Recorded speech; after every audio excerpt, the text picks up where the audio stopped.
Lorsque le maire de Paris décide de remettre en chantier le quartier des Halles, il renoue avec une tradition qui remonte au Moyen Âge.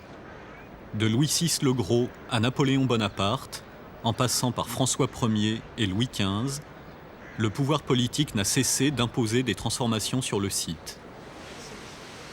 Ce carré où nous sommes a été pendant très longtemps le grand cimetière de Paris, le cimetière des Innocents. Mais c'était un cimetière très particulier. Il y avait de grandes fosses, des fosses communes, qui pouvaient contenir jusqu'à 1000 cadavres. Et quand elle était pleine, on la fermait, on en creusait une autre. Mais ce qui est extraordinaire, c'est que ce cimetière était un lieu de rencontre dans Paris. On y trouvait des marchandes de mode, des lingères, des marchands de livres, des écrivains publics et toutes sortes de saltimbanques, de charlatans. Et alors, au XVIIIe siècle, on s'est rendu compte que l'air qu'on respirait dans le quartier commençait à devenir mauvais, que le lait des nourrices tournait, que le vin se transformait en vinaigre, que tout ça était, comme on disait, méphitique.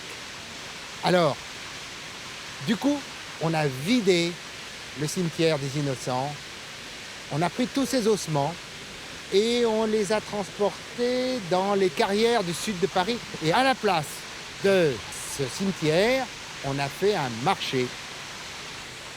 Avant Baltard, il y avait là la halle aux poissons d'eau douce et de ce côté-ci, la halle aux draps.